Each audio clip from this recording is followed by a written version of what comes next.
The summer of '77 in Harmony Creek was supposed to be endless.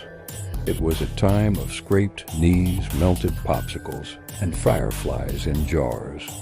Our town was the kind of place where everyone knew your name, where screen doors slammed shut without being locked, and the biggest worry was getting home before the street lights flickered on. But that summer, a different kind of darkness crept in, a quiet, chilling fear that stole our innocence and turned our familiar streets into a maze of shadows. It all began with Timmy Gable.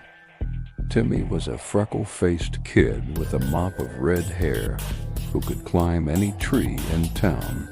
One Tuesday afternoon, he went out to play and just never came home. His mom's calls echoed through the twilight, growing more frantic with each passing hour. The whole town turned out to search. We combed through the woods, checked the old quarry, and peered into every dark corner, but Timmy was gone. It was like he'd been erased.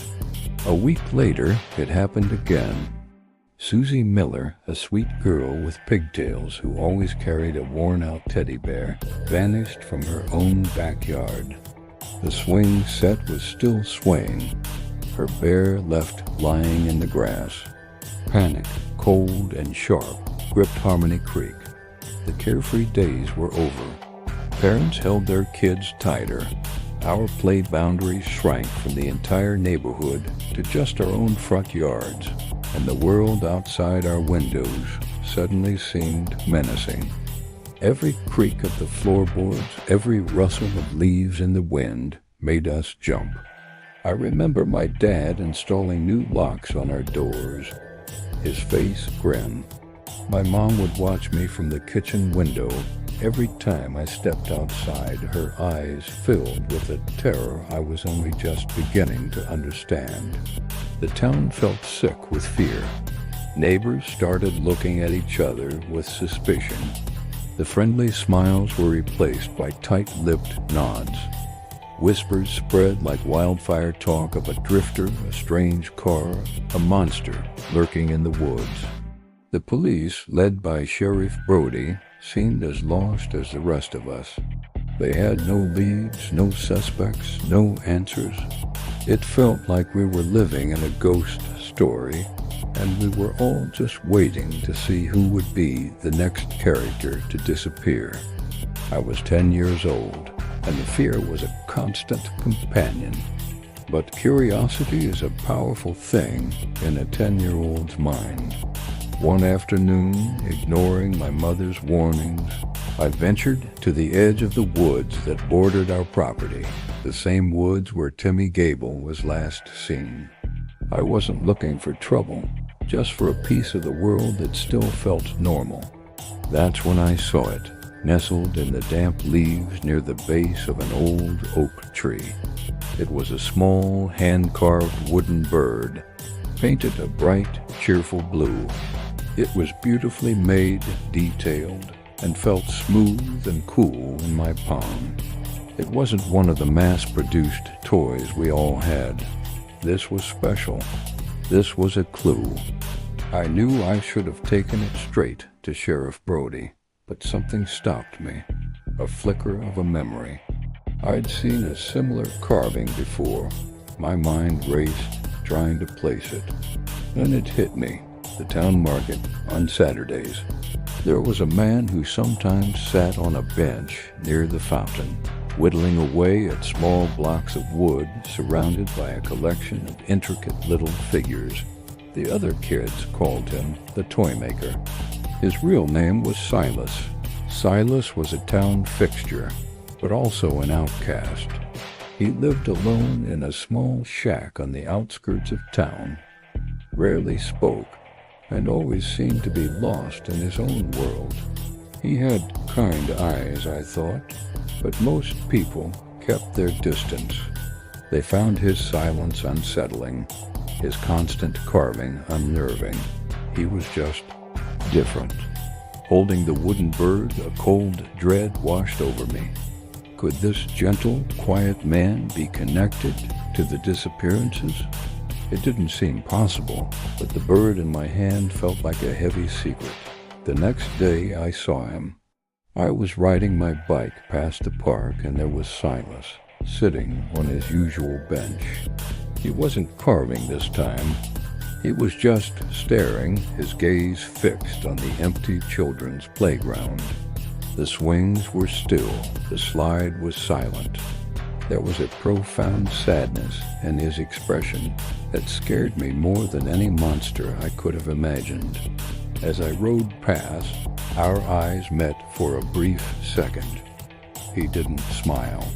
He didn't even nod.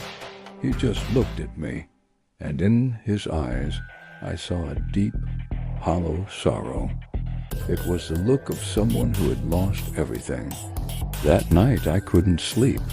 The image of Silas's face was burned into my mind. I clutched the wooden bird under my covers, my heart pounding. The next morning I couldn't bear the secret any longer. I went to my dad, my hands trembling, as I showed him the bird and told him about Silas. He listened patiently, his face growing more serious with every word. He didn't dismiss me. He didn't tell me I was imagining things. He simply picked up the phone and called Sheriff Brody.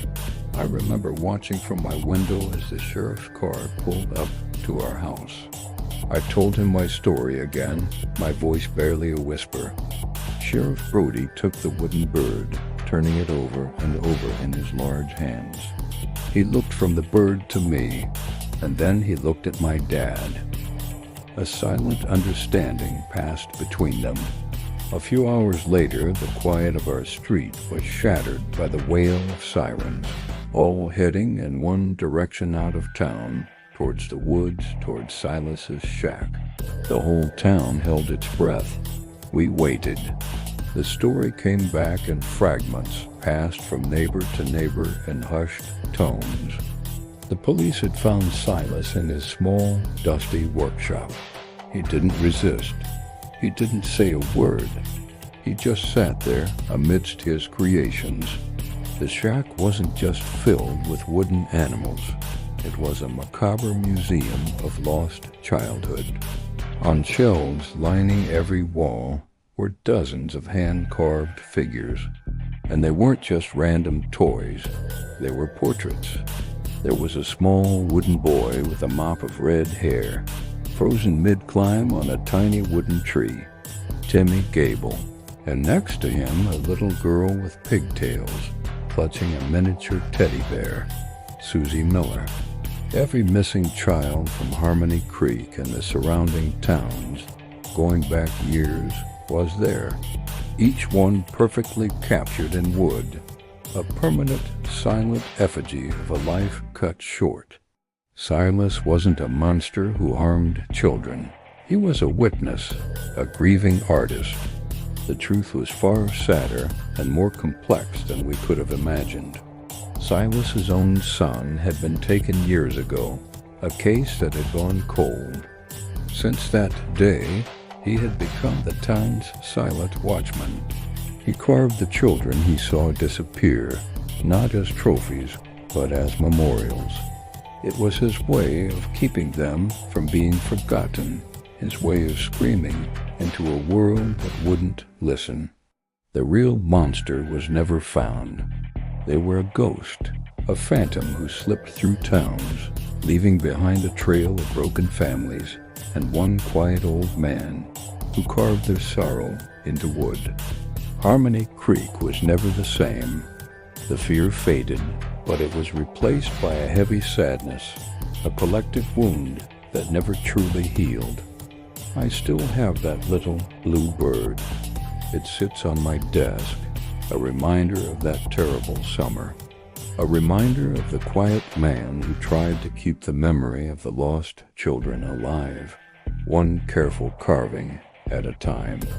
It reminds me that sometimes the people we fear are the ones who are hurting the most, and the real monsters are the ones we never see at all. Thank you for listening.